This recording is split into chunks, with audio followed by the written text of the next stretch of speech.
Halo semua, pada materi kali ini aku akan jelasin terkait pengaruh interaksi antar ruang terhadap kegiatan ekonomi, sosial, budaya di Indonesia dan ASEAN.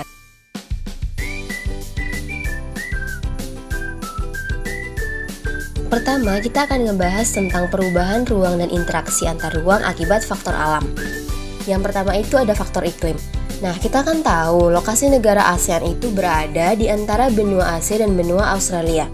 Nah, posisi ini menyebabkan wilayah memiliki pola arah angin yang bergantian setiap setengah tahun sekali. Nah, angin ini dinamakan angin muson timur dan angin muson barat. Nah, angin ini menyebabkan terjadinya musim kemarau dan juga musim hujan. Selain itu, iklim matahari dan juga iklim muson wilayah negara-negara ASEAN juga dipengaruhi oleh iklim fisis. Iklim fisis ini dipengaruhi oleh keadaan fisik suatu wilayah seperti perairan laut, pegunungan, maupun daratan. Akibat dari perubahan iklim yang tidak menentu di negara-negara ASEAN, adanya perubahan pola penggunaan lahan juga membuat pemanasan global yang semakin marak terjadi. Nah, hal ini juga memicu terjadinya bencana alam klimatik seperti contohnya banjir yang terjadi di Bangkok, Thailand, puting beliung yang terjadi di Haiyan, Filipina, dan juga kekeringan yang terjadi di Jawa Timur, Indonesia.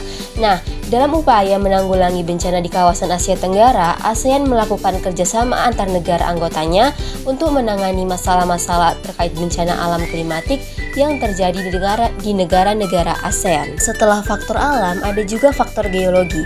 Dapat dilihat dari gambar bahwa negara-negara ASEAN berada di daerah tumbukan antara lempeng, yaitu lempeng Asia, Eurasia, dan Indo-Australia. Nah, tumbukan lempeng ini identik dengan kemunculan gunung berapi. Nah, rangkaian gunung berapi di kawasan negara-negara ASEAN ini dikenal dengan Sirkum Pasifik dan Sirkum Mediterania. Akibat wilayah negara-negara ASEAN yang berada di lempeng aktif, banyak terjadi bencana-bencana alam yang terjadi di negara-negara ASEAN. Salah satunya Indonesia, Malaysia, Thailand, dan Myanmar pernah mengalami kejadian gempa yang merenggut korban jiwa sangat banyak. Sebagian besar korban diakibatkan tsunami yang terjadi setelah gempa berlangsung. Korban tsunami yang menggemparkan dunia terjadi di wilayah Indonesia, yaitu di Aceh pada tahun 2006. Pada saat itu juga, ASEAN sebagai organisasi ataupun negara-negara tetangga melalui Pusat Koordinasi Bantuan Kemanusiaan memberikan bantuan berupa kebutuhan pokok, fasilitas kesehatan maupun donasi untuk perbaikan lingkungan dalam masa pemulihan tersebut. Oke, setelah faktor geologi tadi, maka kita akan membahas faktor ketersediaan sumber daya alam. Nah, hampir semua negara-negara ASEAN memiliki sumber daya alam berupa barang tambang kecuali Singapura. Tetapi Singapura menguasai perdagangan dan juga industri yang bisa dikatakan sangat maju. Sumber daya alam hayati dan non-hayati lainnya dapat dijumpai di negara-negara ASEAN. Hutan dan laut juga merupakan contoh lain sumber daya alam yang dimiliki hampir semua negara di Asia Tenggara. Banyak sekali dari hasil sumber daya laut seperti misalnya perikanan, mutiara, rumput laut, sampai barang tambang merupakan contoh eksplorasi perairan laut sebagai sumber daya alam. Saat ini perairan laut banyak yang dikelola sebagai tempat wisata juga. Nah, Indonesia juga memiliki hutan yang paling luas di antara negara-negara yang lain yang ada di Asia Tenggara. Hasil hutan di Indonesia dan negara-negara ASEAN digunakan sebagai salah satu sumber pendapatan negara. Salah satu tujuan ekspornya yaitu negara-negara industri seperti Singapura. Karena tidak semua sumber daya yang diperlukan suatu negara tersedia di negara tersebut, oleh karena itulah, untuk memenuhi kebutuhannya, negara-negara anggota ASEAN melakukan pertukaran sumber daya alam dalam kegiatan jual beli. Teman-teman, karena tadi kita sudah membahas tentang faktor alam, maka selanjutnya kita akan membahas pengaruh perkembangan ilmu dan teknologi terhadap perubahan ruang. Nah, kita tahu bahwa perkembangan ilmu dan teknologi telah berpengaruh besar terhadap berbagai aspek kehidupan manusia. Teknologi yang memiliki peranan besar dalam mengubah kehidupan manusia dalam berinteraksi adalah teknologi transportasi dan teknologi komunikasi. Nah, yang pertama kita bahas adalah teknologi transportasi. Adanya perkembangan teknologi transportasi membawa perubahan aktivitas manusia yang berakibat terhadap perubahan tata kehidupan. Pesawat bukan lagi alat transportasi yang mahal. Setiap orang dapat menikmati layanan karena harganya yang terjangkau, cepat, dan nyaman. Pembangunan prasarana transportasi juga akan mengubah kondisi wilayah di suatu negara. Lahan-lahan produktif seperti hutan ataupun sawah diubah untuk membangun jaringan jalan. Dengan perkembangan teknologi transportasi, jumlah orang Indonesia yang pergi ke Malaysia dan Singapura atau sebaliknya semakin meningkat setiap tahunnya. Selanjutnya ada teknologi komunikasi. Gadget yang kita pegang setiap hari merupakan sarana dari perkembangan teknologi komunikasi yang semakin meningkat seiring dengan perkembangan zaman saat ini. Ilmu pengetahuan telah berjasa mengubah perkembangan teknologi komunikasi menjadi semakin canggih dan juga terdepan. Teknologi komunikasi memungkinkan informasi dapat menyebar luas dalam waktu yang singkat. Perkembangan teknologi komunikasi sangat menguntungkan karena dapat mengurangi jarak dan waktu. Ada perubahan yang terjadi dalam kehidupan masyarakat di negara-negara ASEAN sebagai akibat dari perkembangan teknologi transportasi dan komunikasi. Di antaranya, yaitu sosial. Perubahan yang terjadi yaitu bertambahnya jumlah penduduk dalam waktu singkat, kebutuhan transportasi massal semakin tinggi untuk menghindari kemacetan, maraknya perdagangan manusia dan juga kerjasama luar negeri semakin mudah. Yang kedua ada perubahan ekonomi, bertambahnya pendapatan negara dari pajak dan pendapatan dari sewa tempat tinggal, nilai barang lokal meningkat seiring permintaan mata uang asing dan juga barang-barang asing semakin mudah untuk dijangkau.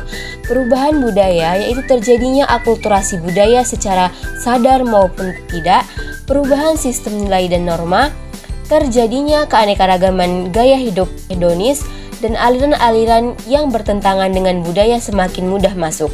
Sementara perubahan keamanan yaitu gangguan kondisi keamanan suatu negara semakin rentan, narkotika dan obat terlarang semakin merajalela di mana-mana, dan jaringan kelompok perusuh antar negara semakin mudah diorganisir. Selanjutnya teman-teman, kita akan membahas mengenai pengaruh perubahan ruang terhadap kehidupan ekonomi negara ASEAN.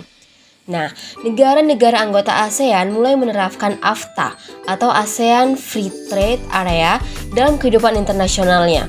Secara ekonomis, pemberlakuan AFTA ini akan menjadikan kegiatan ekonomi lebih meluas. Kerjasama negara-negara ASEAN ini mendorong terjadinya perubahan tatanan kerjasama antar negara dalam bidang ekonomi. Persaingan dalam kegiatan ekonomi menjadi lebih ketat dengan adanya kompetitor dari luar negeri. Selain itu juga, para pemimpin ASEAN sepakat membentuk sebuah pasar tunggal di kawasan Asia Tenggara pada akhir 2015. Nah, pasar tunggal ini disebut dengan istilah Masyarakat Ekonomi ASEAN atau MEA. Secara bertahap, MEA membuka peluang satu negara menjual barang dan jasa dengan mudah ke negara-negara anggota ASEAN.